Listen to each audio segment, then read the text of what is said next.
নমস্কাৰ বন্ধু বান্ধৱীসকল সকলোকে মোৰ অন্য এটি ভিডিঅ'লৈ স্বাগতম জনাইছোঁ। আজি মই আপোনালোকৰ বাবে লৈ আহিছোঁ Assam direct recruitment grade 3 and grade 4 আৰু আছাম পুলিচৰ বাবে আহিব পৰা কেইটামান সম্ভাৱনীয় GKGSৰ মষ্ট ইম্পৰ্টেণ্ট কুৱেশ্যন। এইকেইটা কুৱেশ্যন এক্সামত আহিব পৰা সম্ভাৱনা আছে, সেইকাৰণে মই আপোনালোকৰ ওচৰলৈ লৈ আহিছোঁ।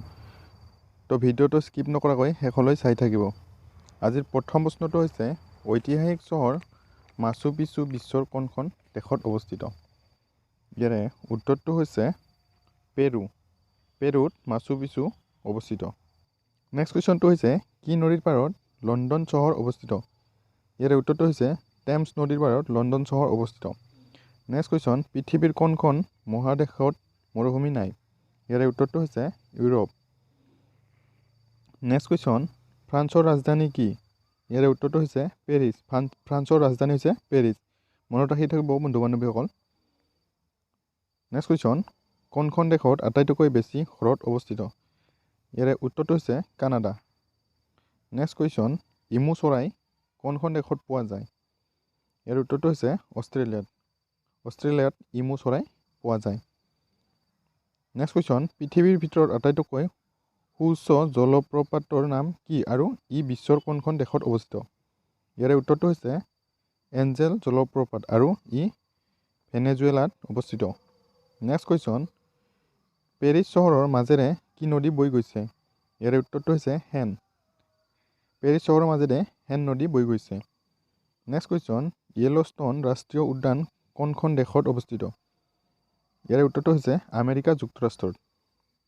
নেক্সট কুৱেশ্যন জাপানৰ আটাইতকৈ সুউচ্চ পৰ্বত শৃংগটোৰ নাম কি? ইয়াৰ উত্তৰটো হৈছে মাউণ্ট ফুজি। নেক্সট কুৱেশ্যন আন্তৰ্জাতিক নাৰী দিৱস কিমান তাৰিখে পালন কৰা হয়? ইয়াৰ উত্তৰটো হৈছে 8 মাৰ্চ। 8 মাৰ্চ তাৰিখে আন্তৰ্জাতিক নাৰী দিৱস পালন কৰা হয়। উত্তৰটো মন ৰাখি ৰ'ব বন্ধু বান্ধৱীসকল। নেক্সট কুৱেশ্যন বিশ্ব পৰিৱেশ কিমান তাৰিখে পালন কৰা হয়?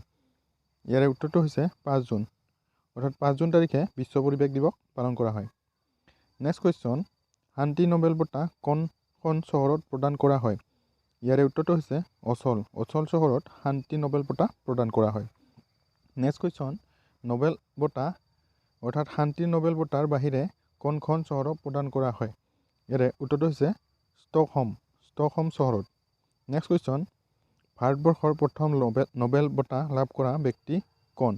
ইয়াৰ উত্তৰটো হৈছে ৰবীন্দ্ৰনাথ ঠাকুৰ। নেক্সট কুৱেশ্যন মহাপুৰুষ শংকৰদেৱৰ গুপ্ত নাম কি আছিল? মহাপুৰুষ শংকৰদেৱৰ গুপ্ত নাম কি আছিল বন্ধু বান্ধৱীসকল? ইয়াৰ উত্তৰটো হৈছে গংগাধৰ কায়স্থ। এইটো খুবেই ইম্পৰ্টেণ্ট কুৱেশ্যন, এইটো মনত ৰাখি থ'ব। ইয়াৰে উত্তৰটো হৈছে গংগাধৰ কায়স্থ। নেক্সট কুৱেশ্যন কামৰূপৰ কোনজন ৰজাই মহাভাৰতৰ যুদ্ধ অংশগ্ৰহণ কৰিছিল? ইয়াৰ উত্তৰটো হৈছে ভগদত্ত। ভগদত্তই মহাভাৰতত অংশগ্ৰহণ কৰিছিল। মহাভাৰতৰ যুদ্ধত অংশগ্ৰহণ কৰিছিল। নেক্সট কুৱেশ্যন গুৱাহাটী উচ্চ ন্যায়ালয় কিমান চনত স্থাপন কৰা হৈছিল? ইয়াৰ উত্তৰটো হৈছে 1948 চনত। নেক্সট কুৱেশ্যন চন্দ্ৰকুমাৰ আগৰৱালাৰ কণ্ঠ কবিতাৰ বিষয়বস্তু মালিতাৰ অন্তৰ্গত? ইয়াৰ উত্তৰটো হৈছে তেজীমলা। নেক্সট কুৱেশ্যন অসমৰ প্ৰাচীন নাম কি আছিল? ইয়াৰ উত্তৰটো হৈছে প্ৰাগজ্যোতিষপুৰ। নেক্সট কুৱেশ্যন অসমৰ প্ৰধান ভাষা কি কি? ইয়াৰ উত্তৰটো হৈছে অসমীয়া, বাংলা, বড়ো, হিন্দী আৰু ইংৰাজী। নেক্সট কুৱেশ্যন অসমত তেল শোধনাগাৰৰ কেইটা আছে? অসমত তেল শোধনাগাৰ কেইটা আছে? ইয়াৰে উত্তৰটো হৈছে 4টা, যথাক্ৰমে ডিগবৈ, নুমলীগড়, গুৱাহাটী আৰু বঙাইগাঁও। নেক্সট কুৱেশ্যন অসমৰ উপন্যাস সম্ৰাট কোন? ইয়াৰ শুদ্ধটোতো হৈছে ৰজনীকান্ত বৰদলৈ। ৰজনীকান্ত বৰদলৈক অসমৰ উপন্যাস সম্ৰাট বুলি জনা যায়। নেক্সট কুৱেশ্যন ভাৰতবৰ্ষৰ প্ৰথম নোবেল বঁটা লাভ কৰা ব্যক্তি কোন? ইয়াৰ উত্তৰটো হৈছে ৰবীন্দ্ৰনাথ ঠাকুৰ। নেক্সট কুৱেশ্যন কিমান চনৰ পৰা নোবেল বঁটা প্ৰদান কৰা হয়? ইয়াৰ উত্তৰটো হৈছে 1901 চনৰ পৰা নোবেল বঁটা প্ৰদান কৰা হয়।